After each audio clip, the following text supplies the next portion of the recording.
हम लोग कई सारे क्लासेस किए जिसमें number system, arithmetic progression, complex numbers, बहुत सारे चैप्टर्स पढ़े। तो बार बार लोगों के कमेंट्स आ रहे थे कि हमको सेट थ्योरी पढ़ाया जाए। तो सेट थ्योरी के लिए क्या किया कि पूरा इसका जितना भी है सब तैयार है, जैसे नंबर्स, इंटीजर्स, रेशनल नंबर, ये सभी आपको बताए जाएंगे।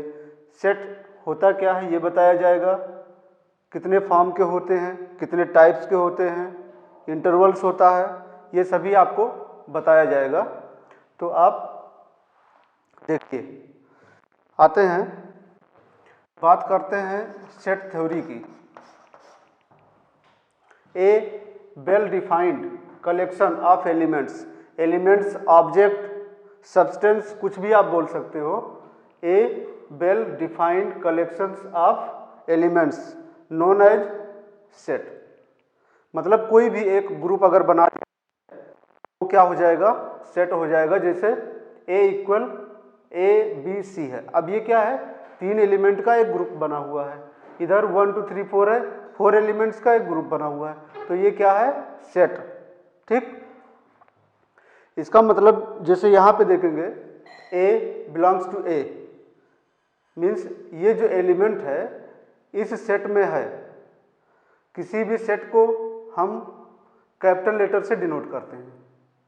ठीक है, अगर कोई एलिमेंट सेट में नहीं है तो उसको लिखेंगे does not belongs, belongs to, does not belongs to. ठीक है, अब इसके लिए ज़रूरी है, जिसमें काफ़ी कन्फ्यूजन में पड़ जाते हैं कि ये साइन किस चीज़ का होता है। जैसे लिखा हुआ कैपिटल एन, इसका मतलब होगा सेट ऑफ नेचुरल नंबर। कितने भी मतलब जहाँ पर भी कैपिटल एन दिखेगा वहाँ पर हो जाएगा नेचुरल नंबर का सेट है। ठीक है,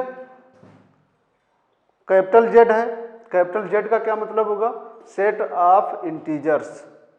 ठीक ना, यानी कि इंटीजर के लिए जेड का यूज करते हैं। अगर प्लस लगा हुआ है तो पॉजिटिव, और माइनस लगा हुआ है तो नेगेटिव, और कोई साइन नहीं लगा है तो सभी इंटीजर की बात हो रही है। ठीक, उसके बाद में आता है क्यू। क्यू किसके लिए यूज होता है, set of rational number. Rational number के लिए अगर सेट थ्योरी में आप कोई साइन यूज करोगे तो वो होगा क्यू। पॉजिटिव के लिए क्यू प्लस हो जाएगा। आर, आर यूज होता है रियल नंबर के लिए। Set of real number uses by R, है ना। R plus positive real number. C complex number के लिए है। अब कॉम्प्लेक्स नंबर का डिटेल पढ़ना होगा तो हम लोग कॉम्प्लेक्स नंबर के चैप्टर में बात करेंगे। यहाँ सिर्फ इतना जानना है, C means complex number.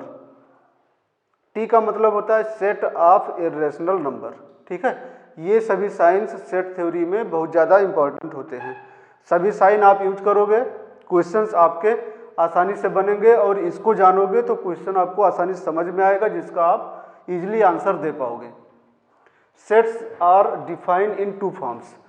Set theory में जो सेट के फॉर्म्स होते हैं वो 2 तरीके से होते हैं। पहला होता है रोस्टर फॉर्म, जिसको कि हम लोग टेबुलर फॉर्म भी बोलते हैं। रोस्टर फॉर्म ये लिखा हुआ है, रोस्टर फॉर्म, जिसको कि हम लोग टेबुलर फॉर्म बोलते हैं। ठीक, इसको लिखते कैसे, जैसे हमने यहाँ पे सिर्फ एक एग्जांपल लिया है, ए equal A E I O you. ठीक, ये है सेट बिल्डर फॉर्म, ये जो है रोस्टर फॉर्म है। ए ई आई ओ यू, ये क्या हो गया, रोस्टर फॉर्म या टेबुलर फॉर्म। दूसरा भी एग्जांपल आप ले सकते हो, ए इक्वल 2 4 6। ठीक, अब देखिए, अगर इसका दूसरा फॉर्म देखोगे तो लिखा हुआ है set builder form. Roster form और सेट बिल्डर फॉर्म में डिफरेंस क्या है, इसमें एलिमेंट्स लिखते हैं टेबुलर या रोस्टर फॉर्म में, और सेट बिल्डर फॉर्म में उसकी प्रॉपर्टी लिखते हैं। जैसे यहाँ पर ए ई आई ओ यू की प्रॉपर्टी क्या है कि ये सभी वॉवेल्स हैं।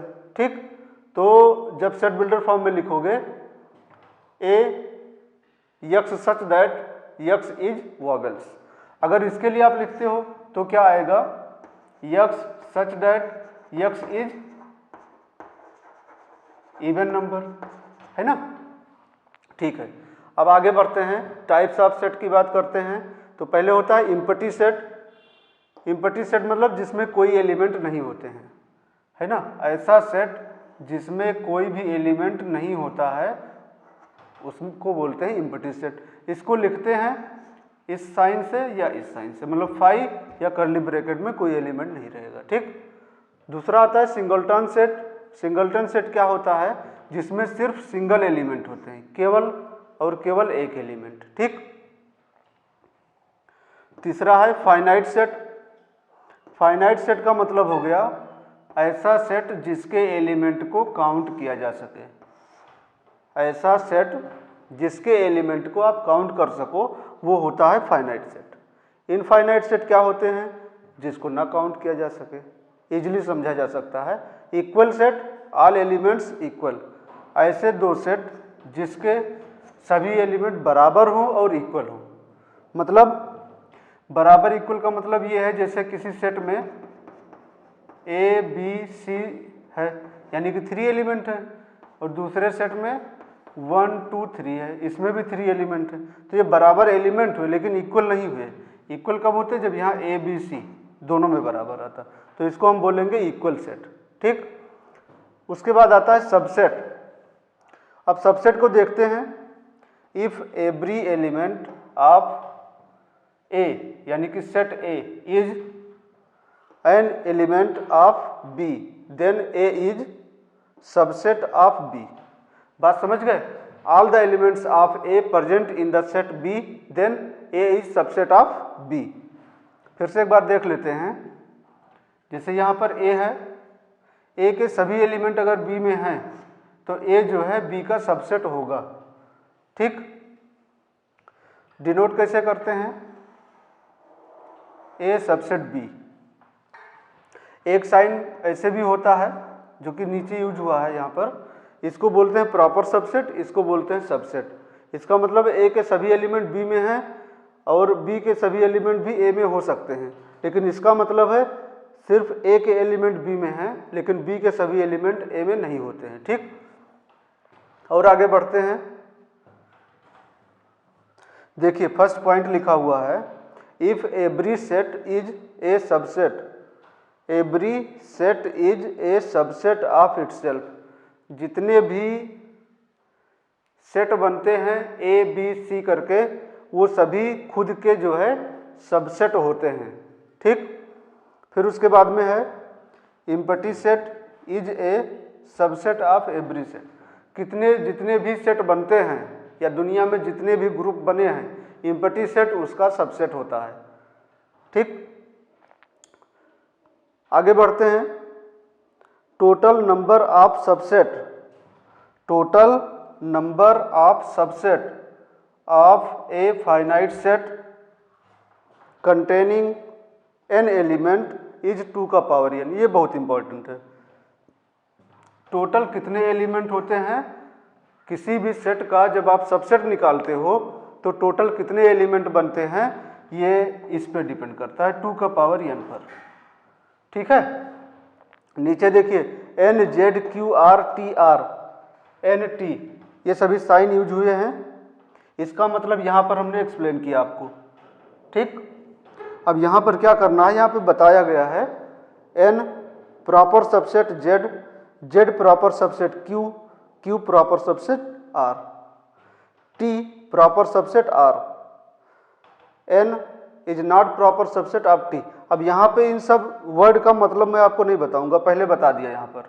यहाँ पर सिर्फ ये समझना है कि ये इसके सभी एलिमेंट इसमें होंगे लेकिन इसके सभी एलिमेंट इसमें नहीं होंगे, ठीक है। अब थोड़ा सा आगे बढ़ते हैं और देखते हैं हम लोग इंटरवल्स के बारे में। तो इंटरवल्स 4 तरीके के होते हैं, ये चारों लिखे हुए हैं। फर्स्ट है क्लोज्ड इंटरवल। क्लोज्ड इंटरवल का मतलब देखो, जिसे मैथ्स में आप डिफाइन करोगे मैथ की भाषा में, तो ए और बी कोई 2 एलिमेंट है